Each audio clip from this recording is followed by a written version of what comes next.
Ang ating ebanghelyo ngayong Sabado, ika-24 ng Agosto, ay mula kay San Mateo.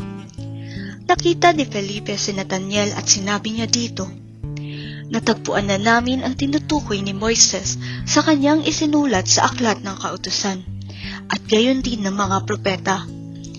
Siya ay si Jesus na taga Nazaret, na anak ni Jose." "May mabuti bang maaaring magmula sa Nazaret?" tanong ni Nathanael. Sumagot si Felipe, "Halika, tignan mo." Nang malapit na si Nathanael ay sinabi ni Jesus, "Masdan ninyo ang isang tunay na Israelita. Wala siyang anumang pagkukunwari." Tinanong siya ni Nathanael, "Paano ninyo ako nakilala?"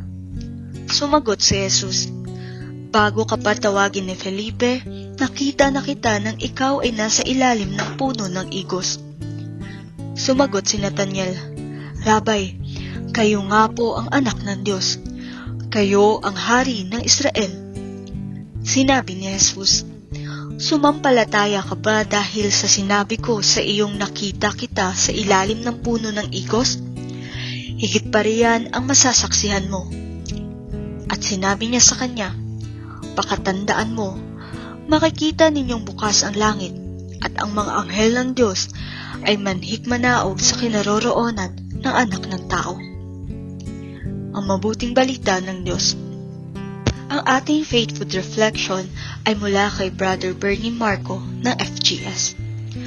Kadalasan, pakiramdam natin si Jesus ay napakalayo at tila wala namang pakialam sa atin. Ngunit diba sabi niya, ang Espiritu Santo ay nasa atin upang maging gabay at laging makasama. Sa Ebanghelyo ngayon, inihayag ni Juan kung gaano ka-intimate ang pagkakakilala ni Jesus sa atin. Sa awit 139, versikulo 1 hanggang 2, mababasa natin na alam niya ang buhay natin, pati ang ating mga lihim. At kahit malayo siya, batid niya ang ating mga iniisip at mga gawain. Katulad ni Nathanael, ako rin, paminsan-minsay nagkakaroon ng mga pagdududa o mga maling palagay tungkol kay Jesus. Mabuti na lang, nasa renewal na ako at may community teachings at mga kapatid na nagpapaalala na nandyan lang si Jesus lagi. Nakaabang lang sa labas, kumakatok at handang pumasok anumang oras na pagbuksan siya. Nakikita tayo ni Jesus, nakikilala niya tayo, at tinatawag tayong sumunod sa Kanya tulad ng ginawa niya kay Nathanael. Kailangan lang buksan natin ang ating mga puso at hayaan natin siyang makapasok sa ating buhay.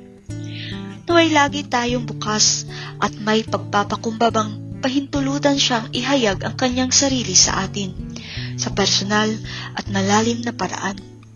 Hindi madali pero sa pamamagitan ng ating regular prayer time, visit sa Blessed Sacrament at pagdalo sa misa at pagtanggap ng komunyon o maging kasapi ng isang community ay maaaring makatulong sa pag-umpisa at pagbuo ng malalim na relasyon kay Kristo. Manalangin tayo. Jesus, naniniwala ako na kilala mo ako ng personal. Maawa ka sa akin. Amen. Sa ngalan ng Ama, ng Anak, at ng Espiritu Santo.